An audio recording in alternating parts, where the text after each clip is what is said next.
Paz de Cristo, hermanos. ¿Cómo estamos en esta tarde, esta noche? Bendecidos, hermanos.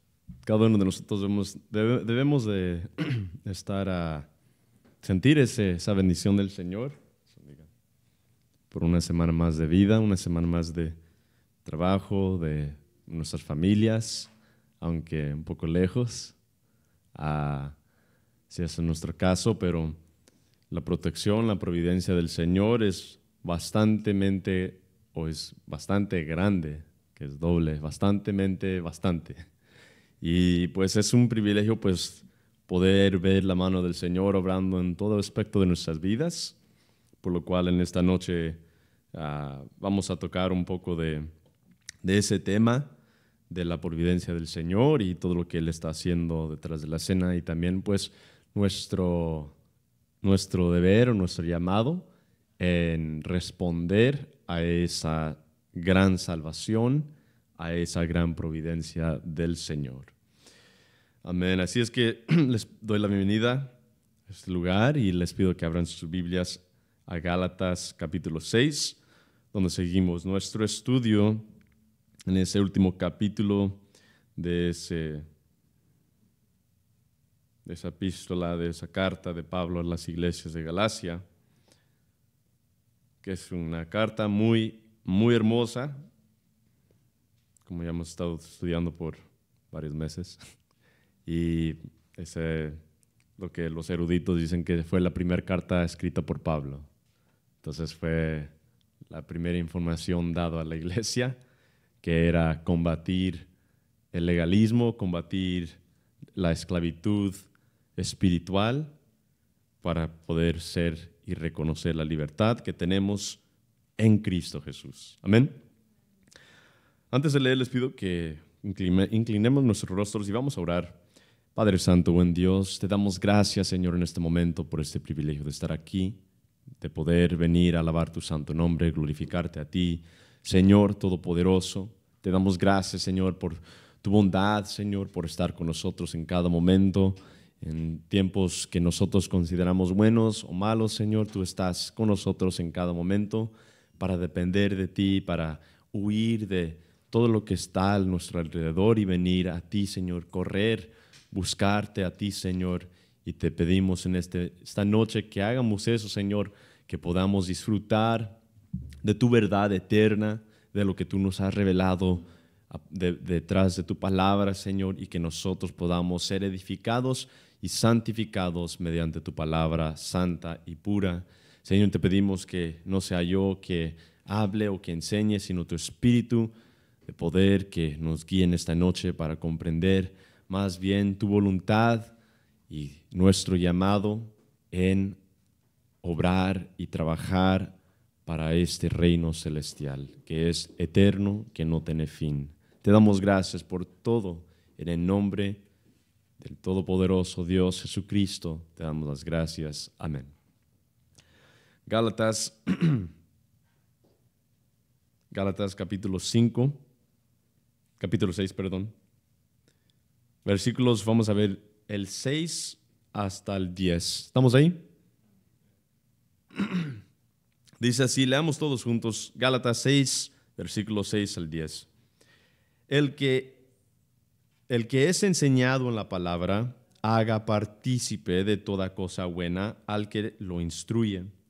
No os engañéis, Dios no puede ser burlado, pues todo lo que el hombre sembrare, eso también segará. Porque el que siembra para su carne, de la carne segará corrupción, mas el que siembra para el Espíritu, del Espíritu segará vida eterna. No nos cansemos, pues, de hacer bien, porque a su tiempo segaremos si no desmayamos. Así que según tengamos oportunidad, hagamos bien a todos y mayormente a los de la familia de la fe. Pueden ocupar sus lugares, hermanos, y esta noche llegamos a esta porción tan anticipada, que es sobre el sembrar y el cosechar, que es un tema que no solamente se escucha aquí en la iglesia, sino que es un tema un punto temático que se encuentra en todo. Es una aplicación que se puede encontrar en todo aspecto de nuestras vidas, como vamos a ver. Y también pues en el mundo utiliza esa porción de escritura y también utilizando ciertos pasajes de Proverbios. El mundo usa estos pasajes para empujar a cierto concepto, aunque fuera de contexto y fuera de pues el propósito de lo que dice Pablo aquí. Es tan deseado estas palabras que Pablo menciona aquí porque es algo que se puede ver en todo aspecto. El que siembra, cosechará. El que siembra, cosechará. Lo que hacemos, recibiremos. Por lo cual, pues, como vamos a ver ahorita, pues se encuentran varias creencias sobre esto que se forman fuera del propósito de esto. Y aunque interesante es escuchar esos puntos, el llamado como hijos de Dios es aferrarnos al significado bíblico, no el significado que se escuche o me agrade más, cual me plazca a mi carne y me diga, wow, me gusta esa interpretación, sino que lo bíblico es lo principal. ¿Por qué Pablo dijo esto? Y eso es lo que vamos a ver en esta noche. Estaremos viendo este tema conocido, y veremos también varias formas de sembrar y cosechar, sea por lo interno o lo externo, y veremos cuándo se ve esa recompensa, porque viene de varias formas, por lo cual a lo mayor de todas es la recompensa, ¿cuál? Eterna. La recompensa eterna que Dios promete a los suyos, la promesa de una recompensa sin fin, por lo cual se describe en Apocalipsis, dice, no existe ladrón, no habrá lágrimas, no habrá tristeza, pero va a haber perfección.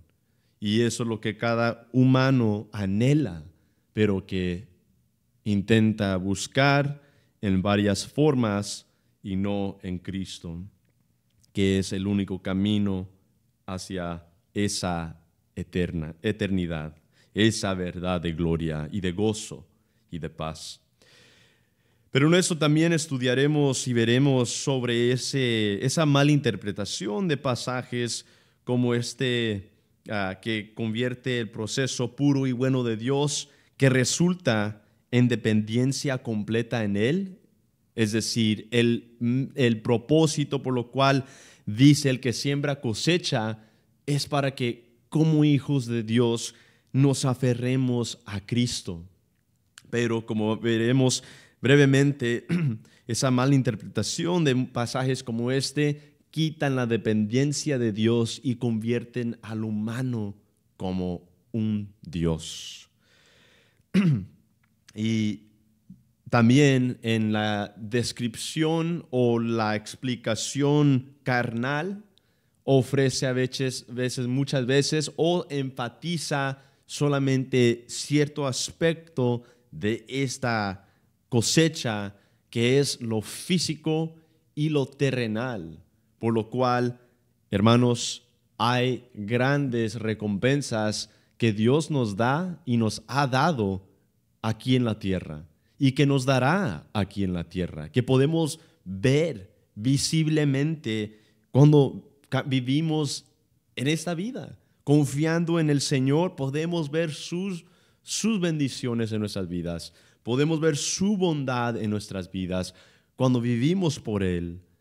Pero sobre todas las cosas, como ya he dicho y como vamos a ver, el enfoque aquí es depender de Cristo Jesús y vivir conforme a su Espíritu, que en verdad produce no solamente una recompensa aquí en la tierra, sino una por completo, es decir, por toda la eternidad. Porque si podemos contemplar por un segundo la porción o la cantidad de tiempo que es en esta tierra comparado a lo significado de lo que es eternidad, o lo eterno sería un grano de ¿qué? Podemos decir que es un grano de arena comparado a lo vasto que es el mar. Entonces, cuando nosotros contemplamos lo pequeño, lo corto que es esta vida y contemplamos sobre una realidad de que existe una eternidad después de esta vida, podemos reconocer y empezar a formar o alinearnos más bien al Espíritu, porque el Espíritu es eterno y lo de la carne, lo que la carne produce, es temporal, hasta que nos muramos y ahí termina. Todos los deseos, todo el pecado, todo lo que nosotros creemos que me plazca por toda mi vida, comparado a la eternidad, es insignificante. Y es la razón que Dios nos da esta oportunidad en este tiempo pequeño, corto, ¿para qué? Para prepararnos por lo que ha de venir, que es la eternidad, o alejados de Dios o cercas en la presencia de Dios para siempre. Entonces, aquí veremos eso. También veremos esa mezcla de la prosperidad inmediata y terrenal, por lo cual, aunque es verdad de cierto aspecto, no es el punto de la vida cristiana. Por lo cual, también el versículo 6, vamos a entrar aquí ahorita, y esto nos enseña cierto aspecto de este mismo tema, de esa prosperidad inmediata y de apoyar a los pastores, pero de tener cuidado también, de ser astutos y sobrios en cuanto a nuestras acciones y en cuidado de manipulación que existe en la iglesia. El versículo 6 dice, el que es enseñado en la palabra, haga partícipe de toda cosa buena al que lo instruye.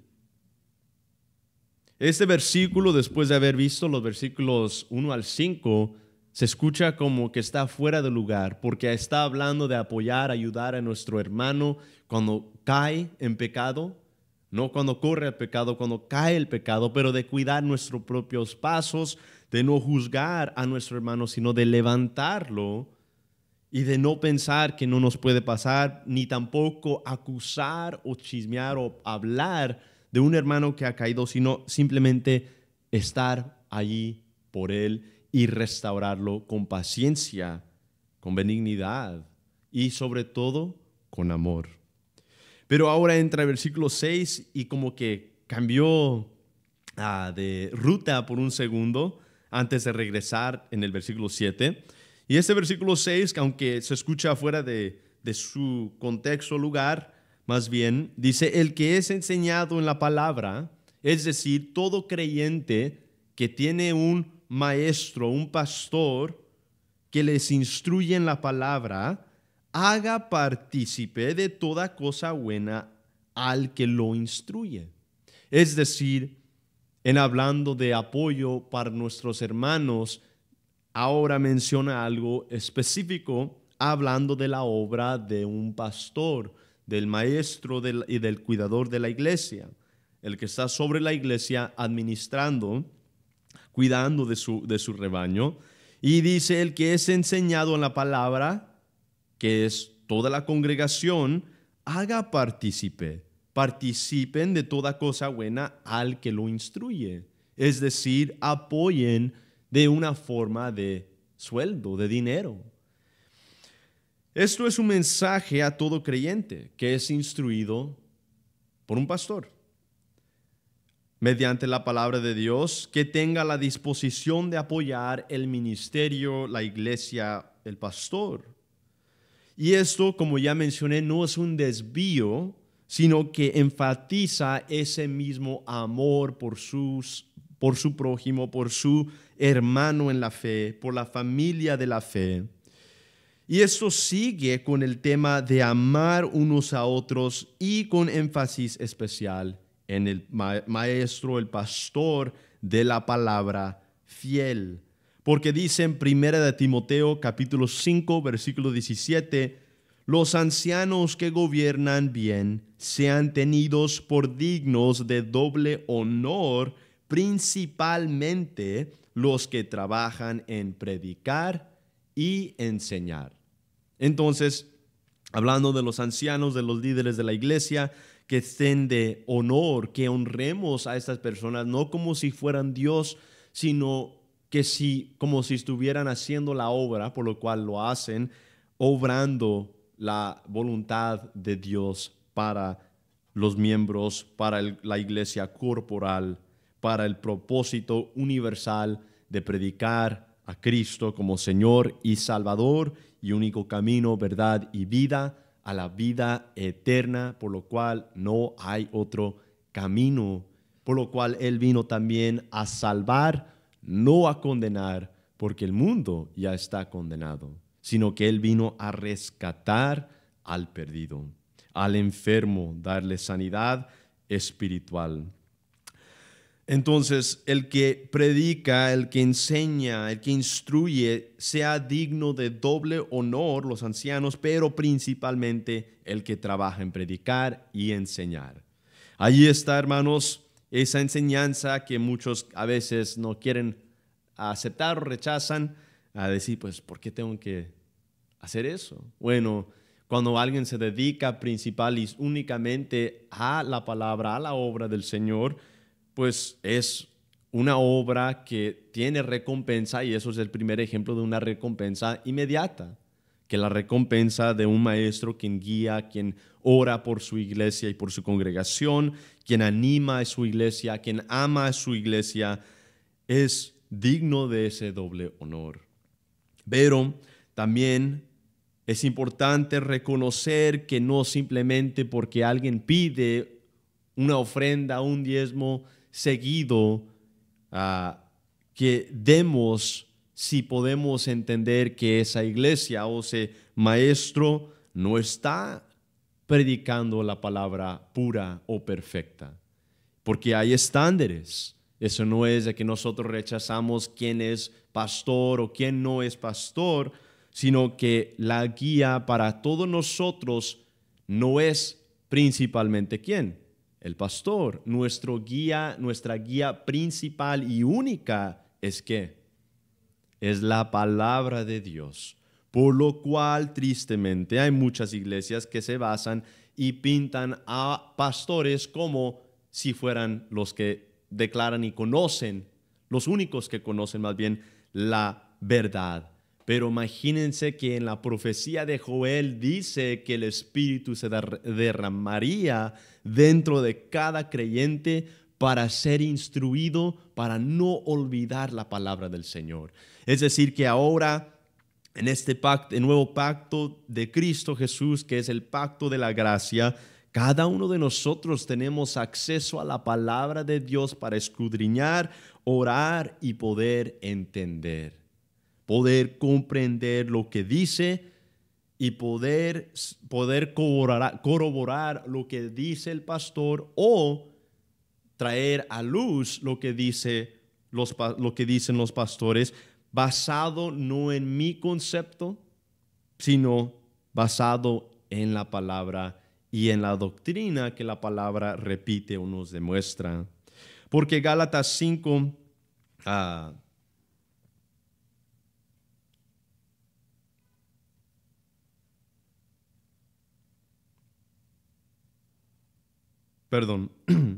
porque la palabra nos dice que hay personas que deshonran el altar, deshonran el púlpito por su propia ganancia. Es decir, hay pastores famosos, por lo cual hay bastantes que no tenemos que nombrar, pero hay bastantes pastores grandes, pequeños, que han utilizado la posición de poder. Es poder cuando uno se enfoca en sí mismo, y han deshonrado el altar, el púlpito, que es para glorificar a Cristo crucificado y resucitado, la razón que es el altar, el púlpito, y lo usan para su propia ganancia. Por lo cual Pablo le advirtió a Timoteo, en los últimos días vendrán charlatanes, vendrán falsos maestros que dan cosquilla ¿A qué? A los oídos de los hombres, para agradar lo que no el Espíritu me está diciendo, sino lo que mi corazón desea. Y que dicen, tú eres amado, tú eres perfecto, Dios los ama como son.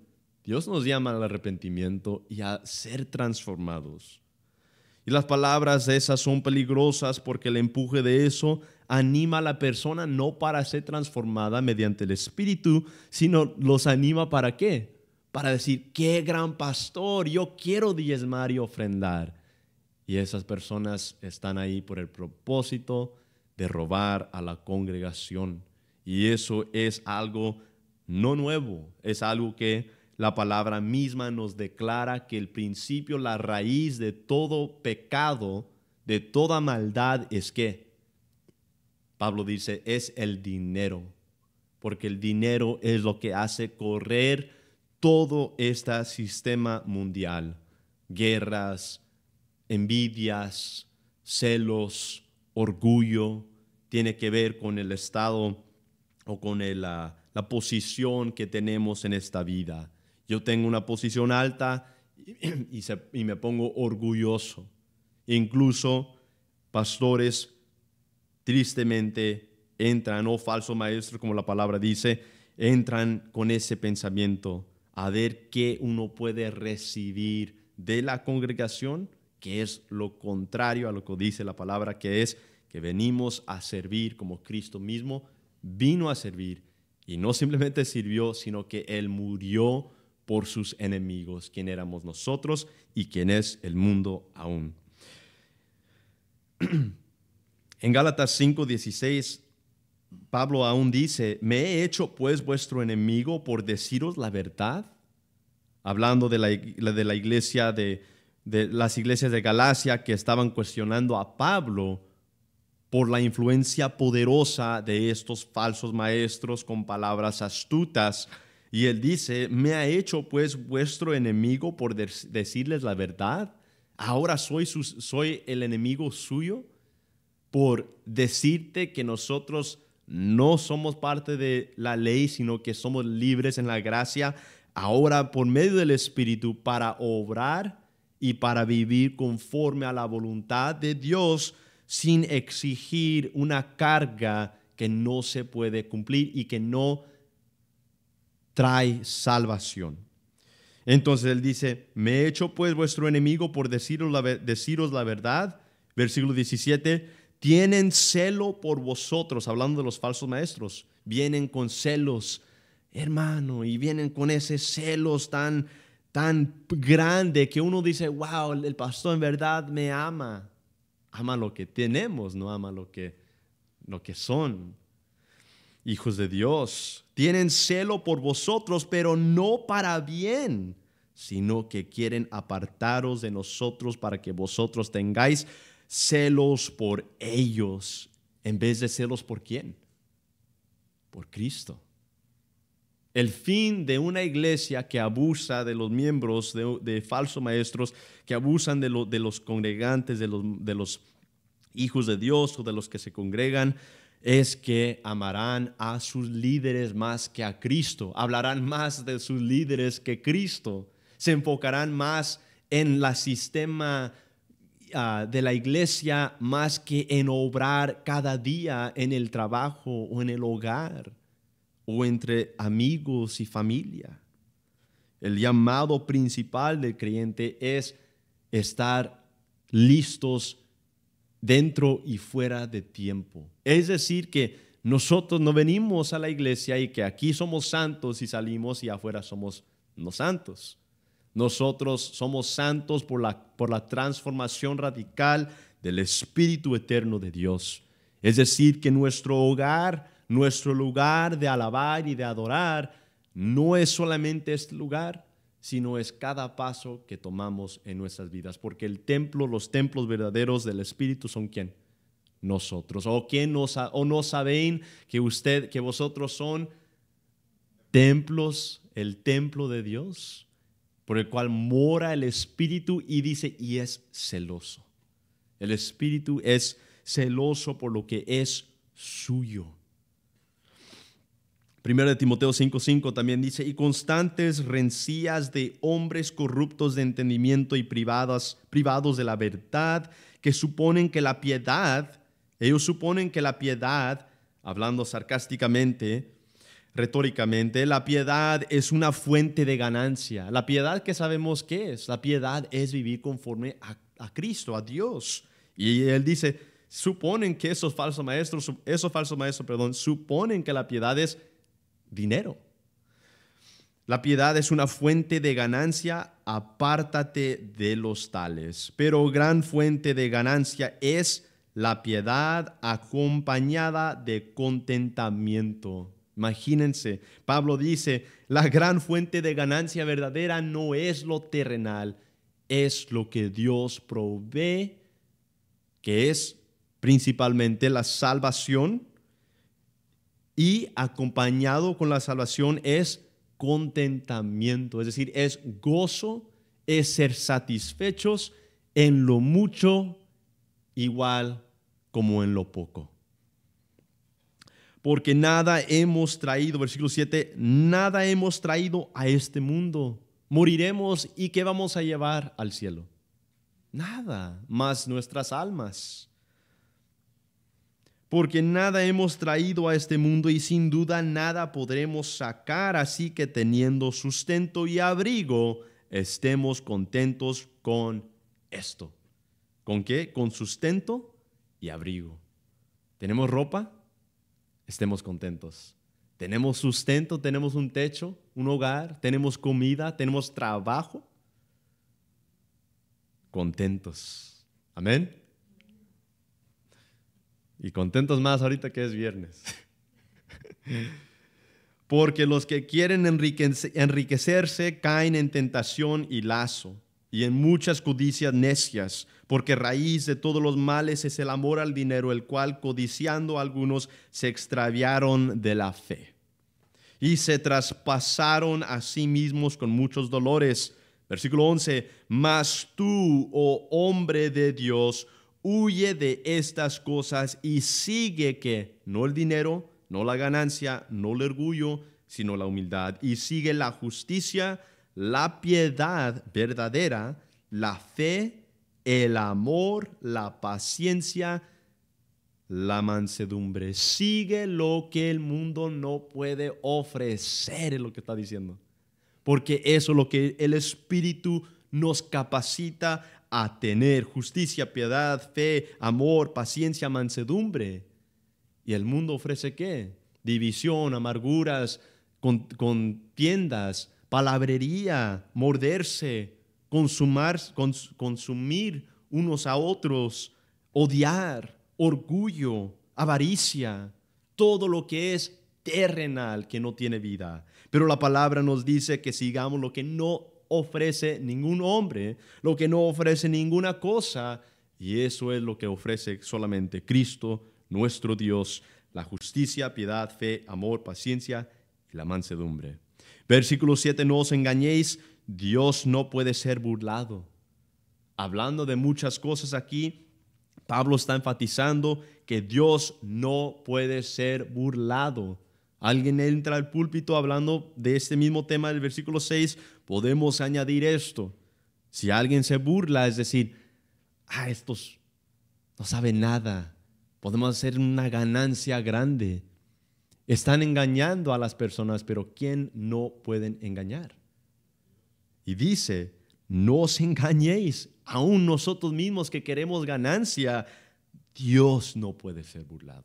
Y al fin de todo habrá el juicio de justicia, en el cual cada hombre y mujer, cada humano que ha existido desde el comienzo de Adán y Eva hasta la última persona nacida, estarán delante del trono de Dios. Dios no puede ser burlado, pues todo lo que el hombre sembrare, eso también segará. Si la meta de un pastor es ¿sembrar qué? ¿Falsa enseñanza para ganancia propia? ¿Qué va a cosechar? No va a cosechar dinero eternal. ¿Va a cosechar qué?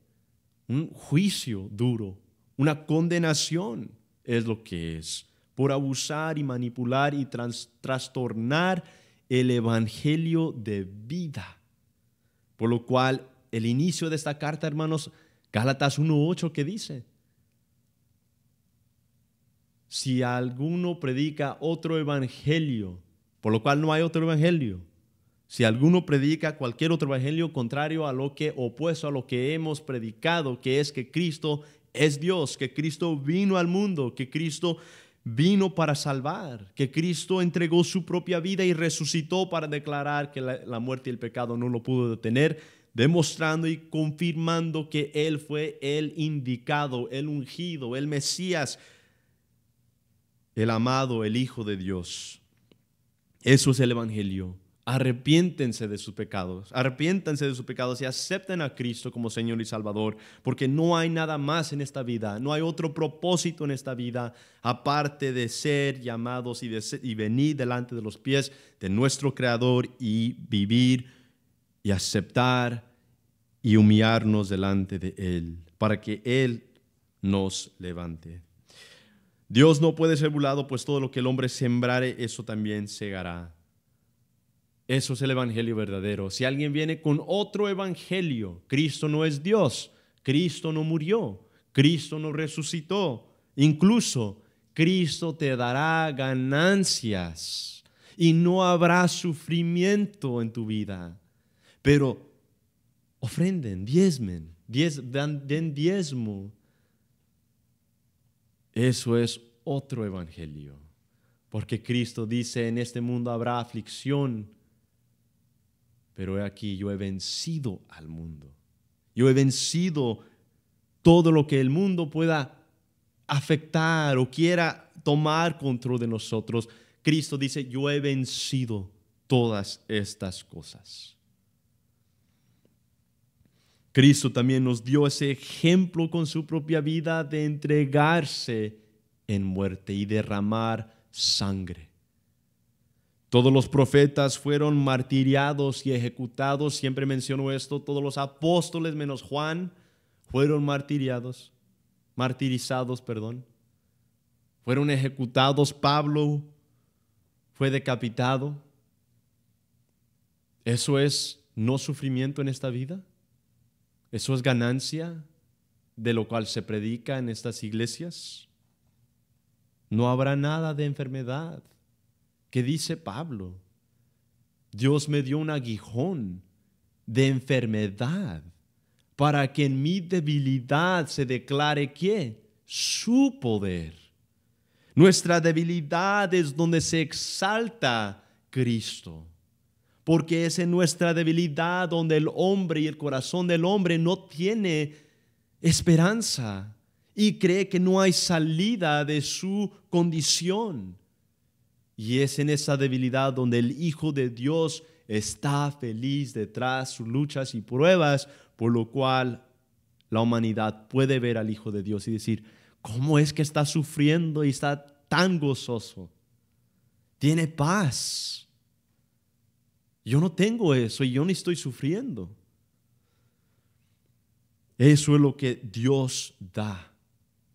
Dios no nos quita de la circunstancia, sino que Dios nos da el apoyo y el recordatorio de que Él nunca nos dejará mediante esas circunstancias. Pero el llamado del creyente, hermanos, es perseverar. Toda la carta de Romanos 5, el capítulo de Romanos 5 enfatiza la perseverancia del creyente. Dice, aún en nuestras aflicciones y tribulaciones son un uso para nuestro bien. Y dice que nosotros crecemos, nosotros maduramos cuando pasamos por circunstancias, debilidades. Nosotros somos perfeccionados en esos momentos. Eso es el evangelio. No hay otro. Mientras el mundo utiliza versículos así también como el hombre sembrare, eso también segará. Y quizás se mienta a sí mismo y diga, bueno, si yo vivo una vida buena, pues me va a venir el bien. Eso es lo que había mencionado concerniente a enseñanzas falsas o fuera de contexto de estos versículos. Todo lo que el hombre sembrare, esto también segará.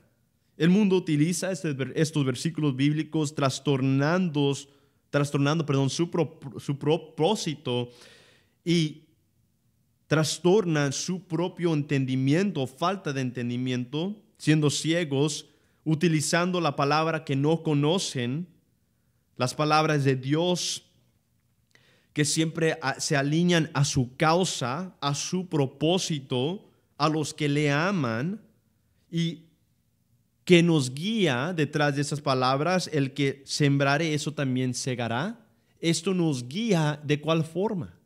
Nos guía en la manera que si yo sé que habrá una recompensa por mis acciones, yo no voy a vivir ligeramente, no voy a vivir perezosamente, no voy a vivir no obrando de ninguna forma, pero voy a reconocer que hay una recompensa y un llamado y un propósito de vivir mediante el Espíritu y vivir por Cristo y aún morir por Él. Entonces esto nos ayuda a aferrarnos a Cristo o a Dios, no a convertirnos nosotros mismos a dioses. Y aquí es donde surge esa enseñanza de declarar. El que declara, declaren ganancias y vendrán. Eso surge de Génesis, en el cual las palabras de poder, las palabras de Dios son llenas de poder. Dios dice que fuera la luz, ¿y qué pasó? Vino la luz. Dios habló y se hizo. Dios habla y se encuentra vida. Pero ellos trastornan el poder único de Dios, que es la misma mentira que Satanás le ofreció a Adán y Eva en el jardín, que si comieran del árbol, ¿qué pasaría? Serán semejantes a Él. La misma mentira de Satanás, la caída de la humanidad, de ahí viene. Y la malinterpretación y el abuso de versículos como este, como toca y se abrirá la puerta de oportunidad y de dinero, es la misma enseñanza diabólica, porque viene del diablo, de ser semejantes a Dios y que nuestras palabras tienen poder. Sí, nuestras palabras afectan. Si yo digo algo muy malo a un hermano, un prójimo, ¿qué pasa? Se siente adolorido, se siente lastimado. Si yo digo palabras para animar a un hermano, a un prójimo, ¿qué pasa? El corazón de esa persona se alegra y sale una sonrisa y trae ánimo y se levanta esa persona. Entonces, ¿cómo hablamos? Tiene efecto, como dice Santiago. Guarden sus lenguas porque es como una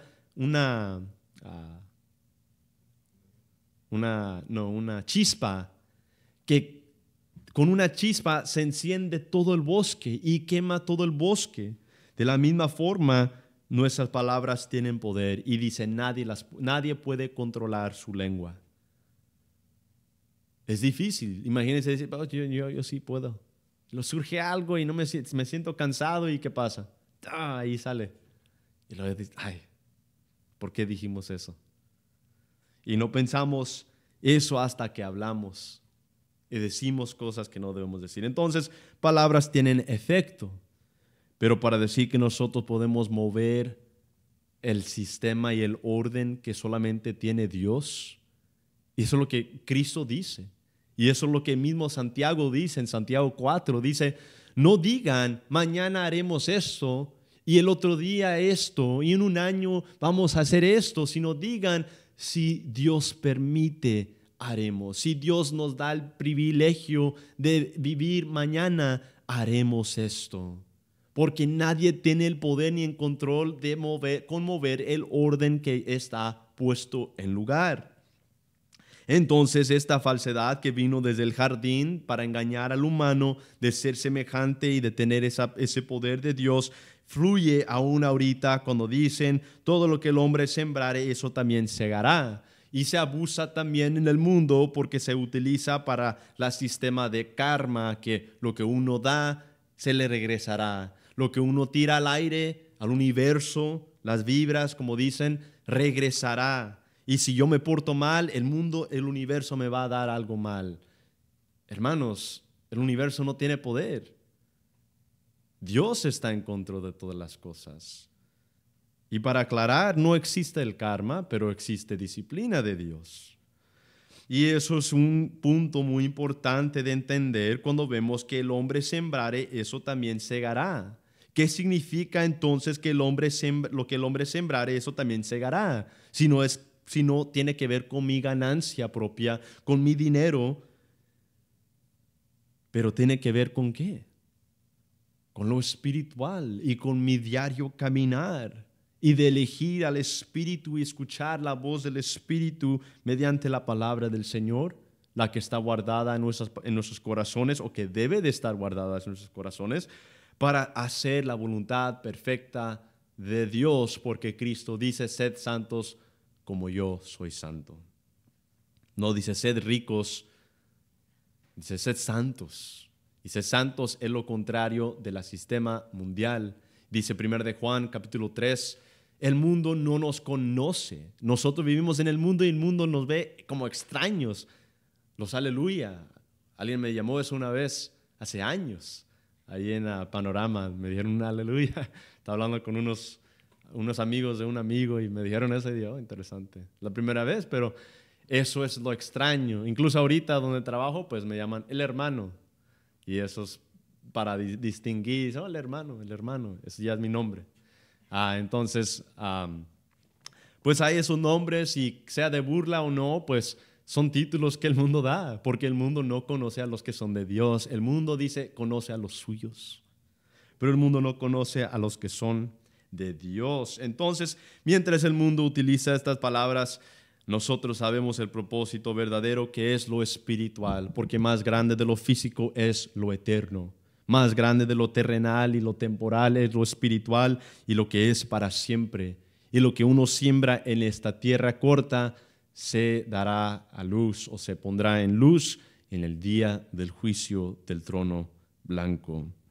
Entonces es importante reconocer que Pablo dice esto no porque él creía en karma, no porque él creía que recibiera ganancias, más bien la vida de Pablo era una vida triste, que la vida aún como creyentes hoy si viéramos y vemos personas que viven así, dicen, ay, qué triste esa vida, yo no quisiera vivir así, aún como creyentes.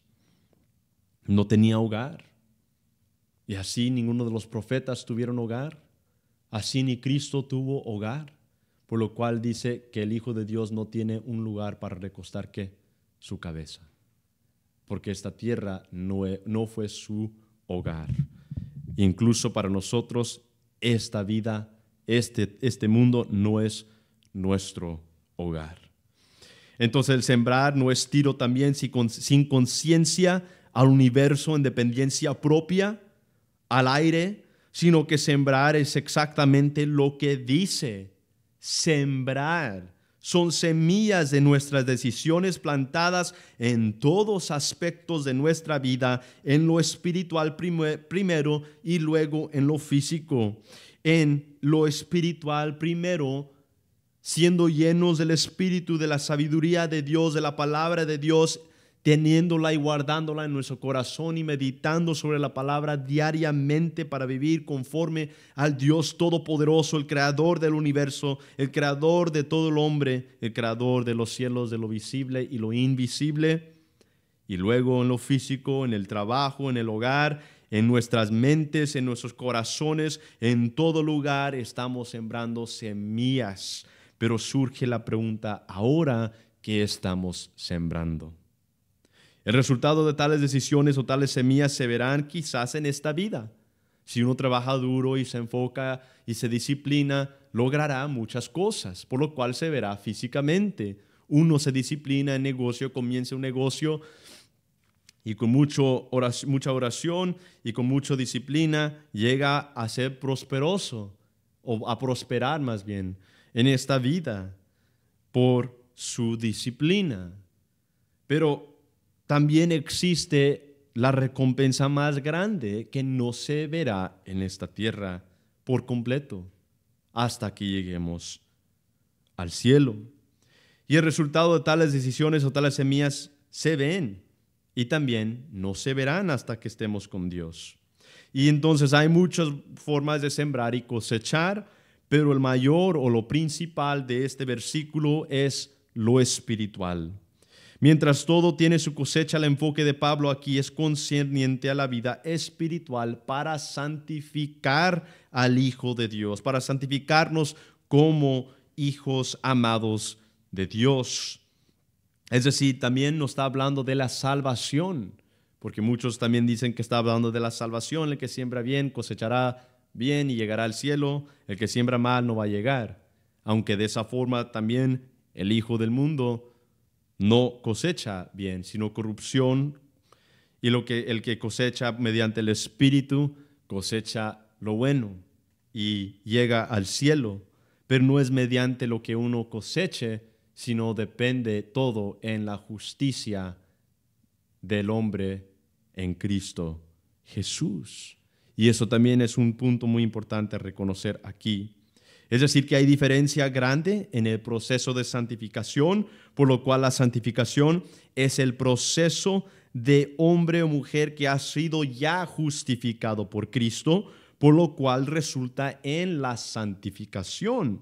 No estamos siendo santificados para la salvación, somos salvos por el resultado, ahora somos santificados. Y estamos pasando por este proceso de santificación, que es crecimiento espiritual que se produce a través de dependencia completa de Dios y que se produce a través de nuestras acciones y obras en respuesta a la salvación que Dios nos ha regalado y proveído.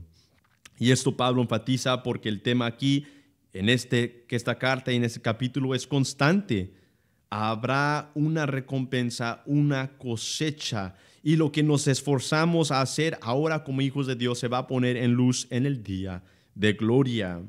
Entonces Pablo, como sabemos que no está hablando de la salvación, más bien está hablando de una recompensa que el Hijo de Dios va a recibir, porque la vida eterna es un regalo, no algo por lo cual obramos. Romanos 6:23 dice, mas ahora que habéis sido libertados del pecado, hemos sido libertados del pecado, ahora que han sido librados del pecado y hechos, transformados, siervos de Dios, tenéis por vuestro fruto el resultado, que la santificación, y como fin la vida eterna, porque la paga del pecado es muerte, mas la dádiva de Dios es vida eterna en Cristo Jesús. Entonces la dádiva de Dios, el regalo de Dios, es vida eterna en Cristo Jesús mediante su gracia. Es un regalo. Juan 5, Cristo mismo dice, Juan 5:24, de cierto os digo, el que oye mi palabra y cree al que me envió, tiene vida eterna y no vendrá a condenación, mas ha pasado de muerte a vida. Entonces, la salvación concerniente, si hablara de la salvación aquí, dijera que tenemos que arrepentirnos y venir a Cristo. Pero si vemos las palabras que él mismo dice, porque el que siembra para su carne, de la carne segará corrupción, mas el que siembra para el Espíritu, ¿el hombre sin Dios, sin Cristo, puede obrar para el Espíritu? No, entonces nos está dando las dos opciones ahora como hijos de Dios, que ahora como hijos de Dios podemos seguir débiles, siguiendo la carne, por lo cual cosechamos en la carne nuestro pecado, que fallamos muy seguido, o podemos sembrar conforme al Espíritu, que produce el fruto perfecto de Él, porque del Espíritu segará vida eterna. Aquí también es importante reconocer eso, que aquí Pablo está hablando, el que siembra para su carne, lo que nosotros podemos producir, que surge corrupción, porque lo que yo hago en mi carne no hay nada bueno. Mas el que siembra para el Espíritu, es decir, que el Espíritu ya está en mí, por lo cual ahora puedo aferrarme al Espíritu, mas el que siembra para el Espíritu, del Espíritu segará vida eterna. Entonces, mientras todo tiene su cosecha, el enfoque de Pablo aquí es santificación, y sabemos eso por esta razón, que está hablando del Espíritu que el creyente tiene en él o en ella. También en Gálatas 3, la audiencia es el creyente. Gálatas 3:3, ¿tan necios sois? Habiendo comenzado por el Espíritu, ¿ahora van a acabar por la carne? Si fuera para la salvación, como ya mencioné, Pablo hubiera dicho que necesitaban a creer, a confesar a Cristo como Señor y Salvador. Mas él ya está hablando a la iglesia y a los creyentes y quienes se encontraran en ellas. E incluso, secundariamente, habla al que escucha el mensaje, que no es hijo de Dios, pero que vea y pueda comprender que lo que siembra o lo que cosecha la carne es corrupción y es condenación eterna. Pero lo que siembra como resultado de aceptar a Cristo es bueno y puro.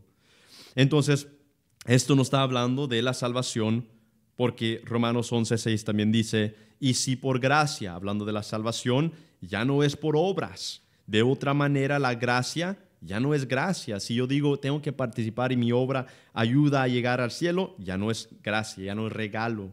Y si por obras, ya no es gracia. De otra manera, la obra ya no es obra. Muy confuso, pero es lo que significa. Gracias, gracia es regalo. Yo no tengo que añadir mi porción. Es aceptar por fe a Cristo como Señor y Salvador, por lo cual comienza esa transformación. Soy transformado, somos transformados, somos redimidos, justificados, purificados, lavados, por lo cual surge la transformación y ahora podemos vivir en el proceso de santificación. Entonces, nosotros somos llamados a vivir mediante sembrar por medio del Espíritu. Del Espíritu segará vida eterna. Nosotros tenemos que reconocer eso, hermanos. Nosotros somos llamados a vivir conforme a la voluntad de Dios, porque habrá esa gran recompensa. Hay un fin a todo lo que nosotros estamos haciendo en esta tierra. Y lo que nosotros estamos haciendo, pues, es importante. Y no podemos desligarnos, no podemos distraernos, no podemos decir, pues, yo soy hijo de Dios, entonces, todo ligero. No, tenemos que obrar porque hay una recompensa grande y qué triste ser hijos de Dios y llegar con manos vacías delante del Creador del universo. Por lo cual Efesios 2 nos dice que Él preparó las buenas obras para que nosotros anduviéramos ¿en qué? En ellas. Es decir, que Dios, como hijos de Dios, nos da bienes, nos da buenas obras para participar. Pero también hay opción de no participar. Pero eso es triste, que cuando Dios nos da de abundancia, aquí está la abundancia verdadera terrenal, aquí no es la ganancia, no es el dinero, sino que el resultado de la salvación es que hemos sido puestos en los lugares celestiales juntamente con Cristo.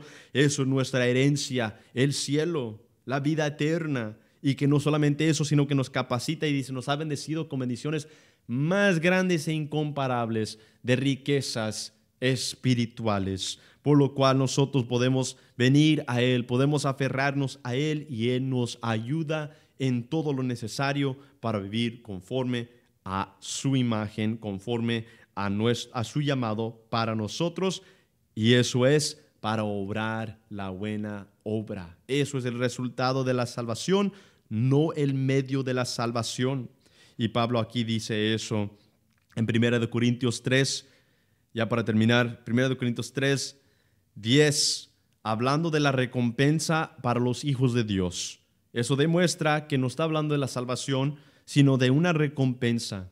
Es decir, que nosotros podemos vivir una vida como hijos de Dios sin haber producido mucho y aún vamos a ser contados como hijos de Dios. ¿Por qué?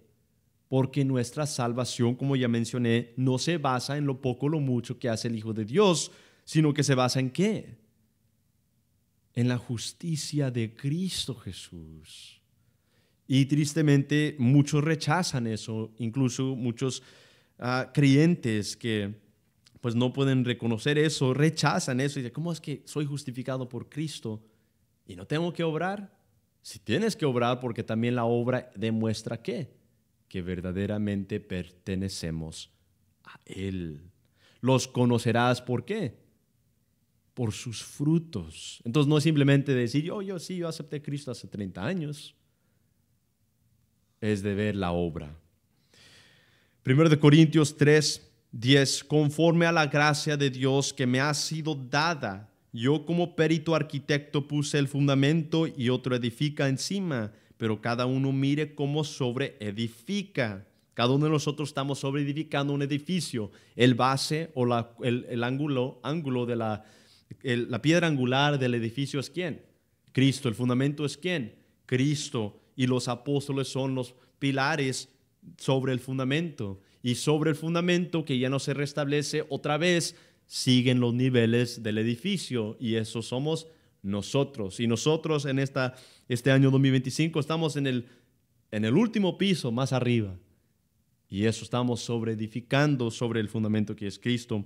Porque dice, perito arquitecto puso el fundamento y otro edifica encima, pero cada uno mire cómo sobreedifique, porque nadie puede poner otro fundamento que el que está puesto. Yo no puedo inventar mi propio fundamento. El fundamento es Cristo. Si alguien predica otro Cristo, que sea anatema, que sea condenado, que sea rechazado y condenado al infierno, dice. Fundamento significa eso. Otro fundamento que el que está puesto, el cual es Jesucristo. Y si sobre este fundamento alguno edificare oro, plata, piedras preciosas, madera, heno, hojarasca, la obra de cada uno se hará manifiesta. ¿Cuándo? Porque el día la declarará. ¿Y qué es el día? El día es el día de gloria o el día de condenación para los que no tienen a Cristo Jesús. Pero será el día es el día de la recompensa, el día de Cristo, porque el día la declarará. ¿Qué declarará? Nuestra semilla, lo que hemos sembrado, sea oro, plata, piedras preciosas, madera, heno, hojarasca. La obra de cada uno se hará manifiesta. Está hablando de todos, pero aquí principalmente al creyente. Porque el día la declarará, pues por el fuego será revelada, y la obra de cada uno cual sea, el fuego la probará. Es decir, como ya hemos mencionado en la semana pasada, yo no puedo decir, esto le agrada a Dios. ¿Quién hizo eso en Génesis? Caín. Caín dijo, le ofrendaré lo que yo creo que le agradará. Y Abel ofreció ¿qué? Lo que Dios requería. Ofreció una ofrenda, un sacrificio de un animal puro, del más querido de Abel, lo sacrificó como una ofrenda para demostrar que todo lo que él tenía era del Señor. De esa misma forma, la obra de cada uno, cual sea, el fuego la aprobará. Nosotros no podemos poner nuestro propio pensamiento, concepto y decir, esto le agrada a Dios, porque aún hay gente que vive obrando en buenas obras que no llegarán al cielo, porque no se basa en lo que uno está haciendo, se basa en conformarse y vivir y aceptar la realidad, que aun cuando hago buenas obras sin Cristo soy nada, pero con Cristo tenemos vida para obrar verdaderamente, porque tenemos representamos a Cristo y no a nosotros mismos. La obra de cada uno, cual sea el fuego, la probará. Si permaneciere la obra de alguno que sobreedificó, nosotros, la iglesia, recibirá recompensa. Si la obra de alguno se quemare, el que dio madera, el que dio heno, hojarasca, la obra de alguno se quemare, él sufrirá pérdida. Si bien él mismo será salvo, aunque así como por fuego. Es decir, que el que ofrece madera, heno, hojarasca como hijo de Dios, es posible ofrecer eso, habiendo aceptado a Cristo como Señor y Salvador, pero viviendo muy débil, desenfocado, no obrando. Cuando se pruebe por fuego, permanecerá la obra que alguno sobreedificó, si es valoroso, si es oro, plata, preciosa, piedra preciosa, y recibirá su recompensa. Pero si la obra se quema, la madera, todo lo demás, él sufrirá pérdida, aunque sea salvo, pasará por fuego, aún así como por fuego. Es decir, que el creyente que no obró mucho en esta tierra no significa que no es salvo por ser débil. Y muchos rechazan, es débil, no es salvo. No. Hay muchos que son débiles y serán débiles hasta el fin.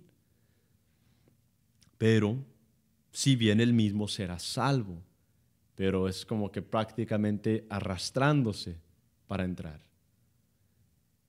Y donde hay gozo, ahí.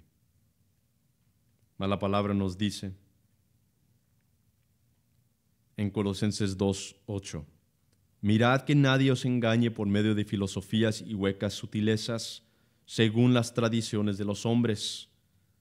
Oh, pues eso es mi tradición. No. Conforme a los rudimentos del mundo y no según el estándar, no según la vida verdadera, no según el camino. ¿Qué dice? Y no según Cristo. Estemos confiados en Cristo en cada momento, no esperando simplemente y superficialmente en esta tierra algo, aunque el Señor bendice y provee en cada momento, sino Pablo se despojó de su título y su posición alto como fariseo, terminó solo, abandonado, pero no menospreciado por Dios. Y eso es, si vivimos y llegamos a esa posición al fin de nuestras vidas, eso es lo único que necesitamos, que somos abandonados por el hombre, pero nunca por Dios. Segundo Timoteo 3:16 dice, en mi primera defensa ninguno estuvo a mi lado, sino que todos me desampararon. No les sea tomado en cuenta, pero el Señor estuvo a mi lado y me dio fuerzas para que por mí fuese cumplida la predicación y que todos los gentiles oyesen. Así fui librado de la boca del león, y el Señor me librará de toda obra mala y me preservará para su reino celestial. A Él sea gloria por los siglos de los siglos. Amén. Y antes de eso, él dice, porque yo ya estoy, versículo 6, yo ya estoy para ser sacrificado y el tiempo de mi partida está cercano. He peleado la buena batalla, he acabado la carrera, he guardado la fe. Por lo demás me está guardada la corona, la recompensa, la corona de justicia, la cual me dará el Señor, juez justo, en aquel día, y no solo a mí, sino también a todos los que aman su venida. Así que, versículo 10, según tengamos oportunidad, hagamos bien a todos y mayormente a los de la familia de Dios, porque mientras nosotros pensemos que nadie está viendo, Dios está viendo. Dios no puede ser burlado. Y Colosenses 3:1 dice, si pues habéis resucitado con Cristo, buscad las cosas de arriba. Eso es el resultado. ¿Claman ser hijos de Dios? Busquen las cosas de arriba, donde está Cristo sentado a la diestra de Dios. Poned la mira en las cosas de arriba, no en las de la tierra, porque habéis muerto y vuestra vida está escondida con Cristo. Estamos guardados en Cristo Jesús.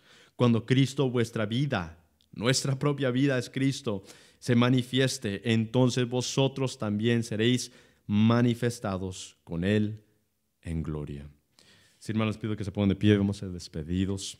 Padre Santo, buen Dios, te damos gracias, Señor, por este mensaje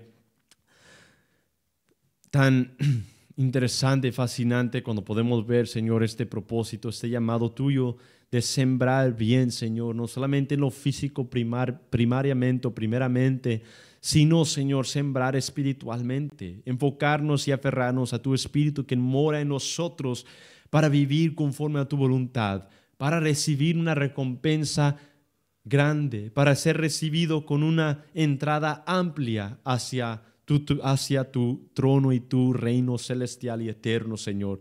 Señor, te pedimos que nos des las fuerzas, aunque ya las tenemos mediante tu Espíritu,